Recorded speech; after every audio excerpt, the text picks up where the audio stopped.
Hello అందరికి. Final గా అయితే మేము అరకుకి వచ్చేసాము. అరకులో మేము స్టే చేయబోయే రిసార్ట్ ఇది అన్నమాట. ఈ రిసార్ట్ పేరు వచ్చేసి నెస్ట్ అనుకుంటాను. సో నాకు నిజంగా అంత క్లారిటీగా అంటే గుర్తులేదు, బట్ నెస్ట్. సో ఇక్కడ ఉన్న రూమ్స్ అన్ని చూడండి, ఇండివిజువల్ గా అంటే సపరేట్ గా ఉన్నాయి. మనం మామూలుగా హోటల్స్ లో ఉంటది కదండి, పక్క పక్కనే ఫ్లోర్ లో ఎన్ని రూమ్స్ మాదిరి, అలా కాదు. ఇక్కడ రిసార్ట్స్ అన్ని ఈ విధంగానే ఉన్నాయి. మంచి స్పేషియస్ గార్డెన్, అక్కడ క్యాంప్ చేసుకోవడానికి అనమాట. సో ఇక్కడే ఒక లేడీ ఉంటారు, వంట చేసి మనం ఇస్తే ఆవిడ వంట చేసి పెడతారనమాట. లేదు అంటే మనమే అన్ని థింగ్స్ తెచ్చుకొని, గిన్నెలు, కావాల్సిన రేషన్ ఇవన్నీ తెచ్చుకొని మనమే వంట చేసుకోవచ్చు కూడా. ఇక్కడ ఏదైతే ఒక రూమ్ ఉందో అక్కడే ఆ లేడీ ఉంటది అనమాట, ఒక పెద్ద ఆవిడ.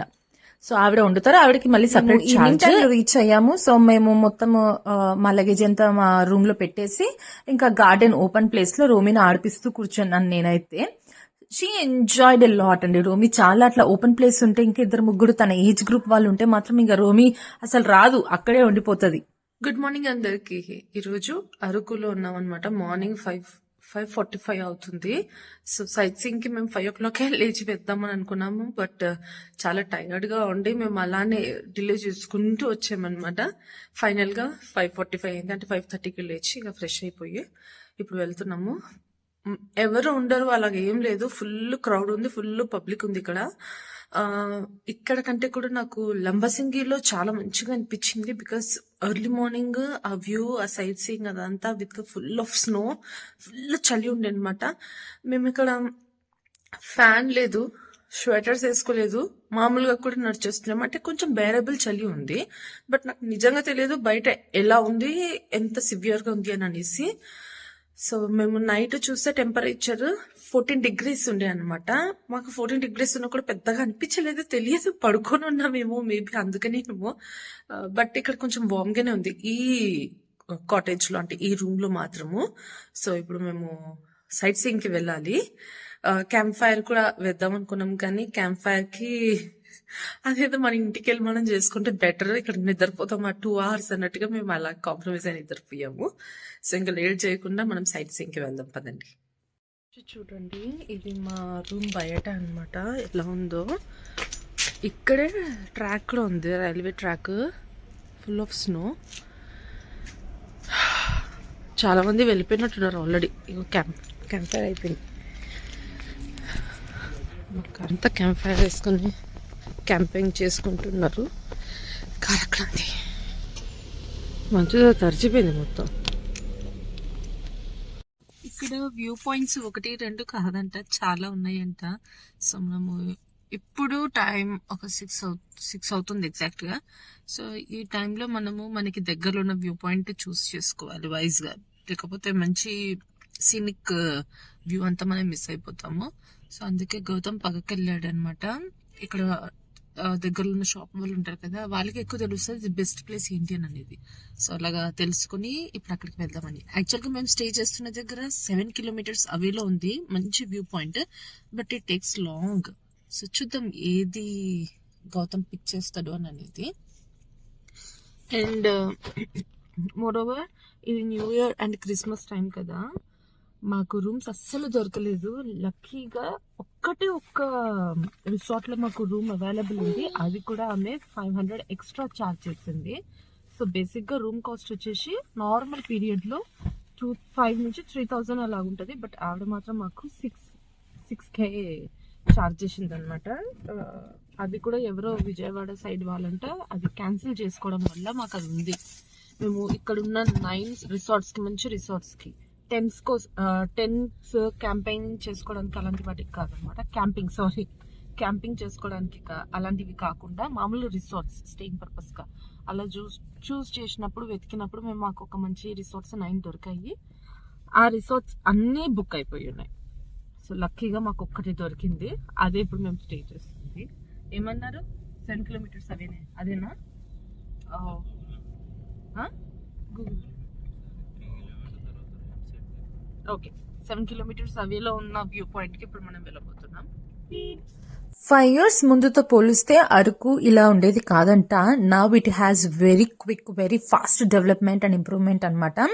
అంటే ఇన్ టర్మ్స్ ఆఫ్ ఫెసిలిటీ పరంగా కానివ్వండి, అవైలబిలిటీ పరంగా కానివ్వండి, రోడ్స్ చాలా ప్రాపర్గా ఉన్నాయి, అన్ని దగ్గరలో అన్ని అందుబాటులోనే ఉన్నాయి అనమాట.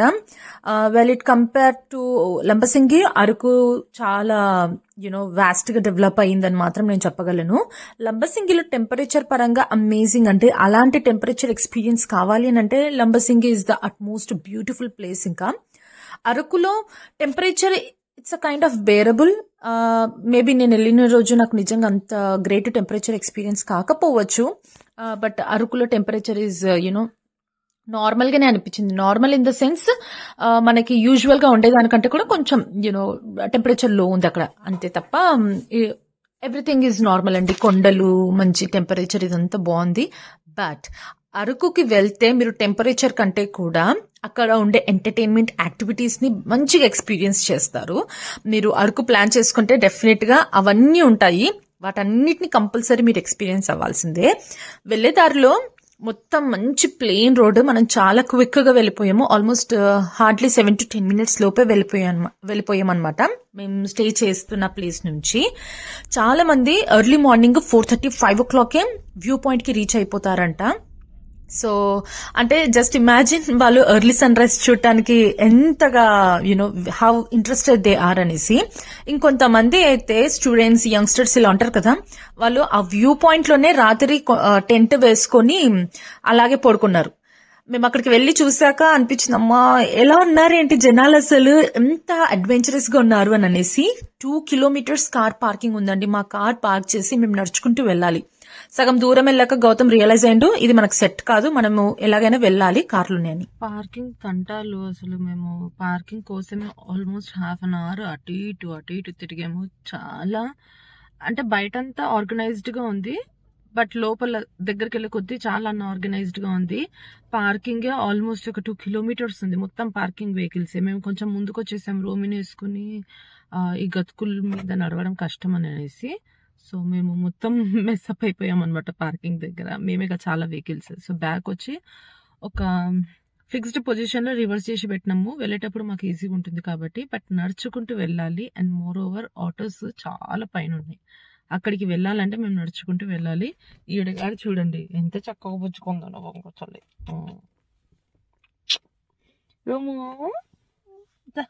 కొంచెం నా చుట్టి కన్నా ఆచికొచ్చాము, పుచ్చుకన్నులు లేయట్లేదు. కాస్త ఫ్రంట్ కు వెళ్తే మాకు ఒక స్లాట్ దొరికేసింది కార్ పార్క్ చేసుకోవడానికి. అక్కడ కార్ పార్క్ చేసి కొంచెం అంటే చాలా 5 minutes అట్లా వాకబుల్ డిస్టెన్స్ చేసి మేము ఒక ఆటో మాట్లాడుకున్నాము. ఇక్కడ డ్రాబ్యాక్ ఏంటి అని అంటే, వన్స్ మనం ఆటోని పైకి తీసుకువెళ్తే వాళ్ళు అక్కడ మనకి స్టే చెయ్యరనమాట రిటర్న్ తీసుకొచ్చేటప్పుడు. సో ఇక్కడ అంతా ఒక యూనిటీ ఉంది, ఆటో యూనిటీ, ఒక కైండ్ ఆఫ్ బిజినెస్. అది వాళ్ళకు కూడా నడవాలి కదండి బిజినెస్ అనేది. అలాగా మేము ఆయనకి రిక్వెస్ట్ చేస్తే అప్పుడు ఆయన కొండ వరకు మమ్మల్ని తీసుకెళ్లాడనమాట. పర్ హెడ్ 200 చొప్పున.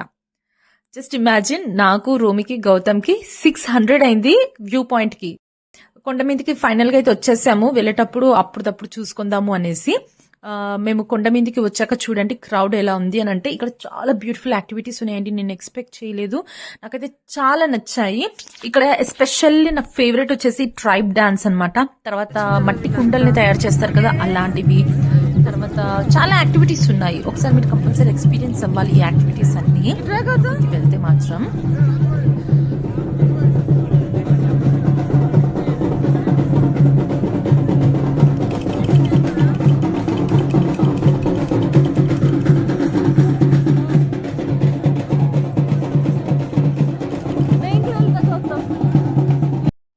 చిన్నపాటి సంత కూడా ఉందండి మనకి వ్యూ పాయింట్ లో. నాకు ఇది చాలా ఇంట్రెస్టింగ్, నాకు చాలా ఇష్టం అనమాట. ఇలాంటి సంతలు అన్ని కొనుక్కోవడము, అవి యూజ్ చేయకుండా కూడా చాలా మంది మనం కొంటనే ఉంటాం కదా. అలాగే నేను రోమి కోసమని ఇట్లాంటి హ్యాట్స్ చూస్తున్నాను, బట్ తను అంత ఇంట్రెస్ట్ చూపించలేదు. ఆమె మొత్తము అట్రాక్టివ్ థింగ్స్ కి లైక్ బబుల్స్ బ్లో చేసేది, ఆడుకునే వస్తువులకి మంచిగా ఇంట్రెస్ట్ చూపిస్తుంది. సో అలాంటివి తీసుకున్నాం అనమాట. తర్వాత నేను కొన్ని డెకోర్ ఐటమ్స్ కూడా తీసుకున్నాను. అండ్ ఇక్కడ చూస్తే మీకు ట్రైబ్స్ కాఫీ పౌడర్ అండి, విచ్ ఈజ్ నాట్ ఇన్స్టెంట్ అనమాట. నేను ఇన్స్టెంట్ అనుకుని తీసుకున్నాను, బట్ అది ఫిల్టర్ కి యూజ్ అవుతుంది, ఫిల్టర్ కాఫీ కోసం అనేసి. అండ్ ఫైనల్ గా ఒక బాటిల్ కూడా ఉందండి. అంటే మనము ఆయిల్ వేడి చేసి హెయిర్ ఆయిల్ కోసం అన్నమాట ఆ బాటిల్లో వేసుకోవాలి. ఆ బాటిల్లో మొత్తం మూలికలు ఉంటాయి, వేర్లు, మూలికలు, మంచి హెయిర్ కి కావాల్సిన కండిషనింగ్ ఐటమ్స్ అన్ని ఉంటాయి అన్నమాట. సో అందులో మనము ఆయిల్ వేడి చేసి వేసుకుని అట్లా కూడా యూజ్ చేసుకోవచ్చు. అలాంటివి కూడా తీసుకున్నాను. తర్వాత నాకు ఈ కుండని తయారు చేసే ప్రాసెస్ కాన్సెప్ట్ ఉంది కదా, అది కూడా నాకు చాలా బాగా నచ్చింది. బట్ ఇవన్నీ ఫ్రీ ఆఫ్ కాస్ట్ కాదండి, మనం అన్ని డబ్బులు పెట్టి ఇవన్నీ మనము ఎక్స్పీరియన్స్ అవ్వాలి. So tribe dance free entry, కానీ ఆ ట్రైబ్ అటైర్ ఉంటుంది కదా, అంటే డ్రెస్ వేసి వాళ్ళలాగా తయారు చేయడము, అది వచ్చేసి సమ్ 250 అనమాట పర్ హెడ్. రోమి కొంచెం పెద్దగా ఉండుంటే డెఫినెట్ గా నేను రోమి అలాగా ట్రైబ్స్ లాగా తయారయ్యి ఆ డాన్స్ లో మేము కూడా మంచి పార్టిసిపేట్ చేస్తుండే. సో ఇక ఫైనల్ గా ఎండ ఎక్కువ అయిపోతుంది అనేసి మేము ఇంకా రిటర్న్ అయిపోయాం అనమాట. సో ఆటో మేము మాట్లాడి వాళ్ళని వీళ్ళని అడిగి ఆటో తీసుకుని, రోమి ఉంది చిన్నపిల్ల, ఎండ బాగా ఎక్కువ అయిపోతుంది అనేసి మేము ఇక కొండ కిందికి వచ్చేసాము. తర్వాత కార్ తీసుకుని డైరెక్ట్ గా మేము విల్లాకి వెళ్ళిపోయాము. అయిపోయింది, ఇంటికి వచ్చేసాము. ఇప్పుడు కొన్ని బేసిక్ థింగ్స్ ఉన్నాయి అనమాట. బాటిల్ స్టెరిలైజ్ చేసుకోవాలి, మేము కాఫీ తాగాలి, రూమికి పాలు కూడా వేడి చేసి బ్యాగ్ అంతా ప్యాక్ చేసేసుకున్నాము. తర్వాత ఇంకా స్టార్ట్ అయిపోవాలి. అయితే దగ్గరలో ఒక మంచి చర్చ్ ఉందంటే, చాలా ఏన్షియంట్ చర్చ్, పాతకాలపు చర్చ్. సో ఒకసారి అది కూడా విజిట్ చేసి తర్వాత ఇక్కడ ట్రైబల్ మ్యూజియం ఉంది. టైం బట్టి అరకు ట్రైబల్ మ్యూజియంకు కూడా వెళ్ళి ఇఫ్ టైం కుదిరితే డైరెక్ట్ టు ఇంకా ఇంటికి వెళ్ళిపోవడమే అనమాట. ఇక్కడ చూడొచ్చు బాటిల్ స్టెరిలైజ్ చేస్తున్నాము. అండ్ పాలు కూడా వేడైపోయాయి, జస్ట్ కాఫీ కలుపుకొని తాగడమే. అయితే మేము నిన్న ఫిల్టర్ కాఫీ అంటే అరకులో ట్రైబల్ కాఫీ పౌడర్ తీసుకున్నాం కదా, అది యాక్చువల్లీ మామూలుగా ఇన్స్టెంట్ కాఫీ కాదనమాట. సో అది ఫిల్టర్ కాఫీకి మాత్రమే యూజ్ అవుతుంది. నాకు తెలియక నైట్ అది నేను ఇన్స్టెంట్ కాఫీ అనుకొని కాఫీ కలిపిన, అసలు తాగలేకపోయినా. సో అది ఫిల్టర్ కాఫీ, ఇన్స్టెంట్ కాఫీ కాదు. So finally it's last phase of ఆ ట్రిప్ అండి. మేము రెడీ టు టేక్ ఆఫ్, ఇంకా రెడీ అయిపోయాము. బట్ ఒక చిన్న కాఫీ తాగుదామనేసి ఇట్లా కాఫీ చేసుకుంటున్నాము. ఫైనల్ గా ఏం చెప్పాలనుకుంటున్నానంటే, దిస్ 2024 ఈజ్ అమేజింగ్ అండి. చాలా మంచి విషయాలు జరిగాయి. అంటే ఫార్చునేట్ అండ్ అన్ఫార్చునేట్ థింగ్స్ చాలా జరిగాయి. అన్ఫార్చునేట్ గా జరిగినవన్నీ నాకు ఒక మంచి ఎక్స్పీరియన్స్ అండ్ మంచి లెసన్ లైఫ్ లా, ఎలా ఉండాలి, ఏం చేయాలి అనే బాగా మంచి లెసన్ అనమాట. ఫార్చునేట్ గా జరిగినవన్నీ చాలా గొప్ప గిఫ్ట్స్ నాకైతే. అంటే నా కెరీర్ పరంగా కానివ్వండి, జాబ్స్ పరంగా కానివ్వండి, ఫ్యామిలీ పరంగా కానివ్వండి. అలాగా ఈ 2024 ఇంత బ్యూటిఫుల్ సర్ప్రైజ్ ట్రిప్ తోటి ఎండ్ అవుతుంది. నాకు చాలా హ్యాపీగా అనిపించింది. థ్యాంక్ టు గాడ్ అండి. ఇలాంటి బ్రేక్ అప్పుడప్పుడు మన లైఫ్ లో ఉండాలి. అప్పుడే కదా మనం కూడా మెంటల్ గా రిలాక్స్ అవుతాము. రోమికి నాకు నిజంగా ఇది ఒక గ్రేట్ బ్రేక్ అండి. ఎప్పుడు ఇంట్లోనే ఉంటుంటాం కదా, అప్పుడప్పుడు ఇలాంటివి చాహి అనిపించింది.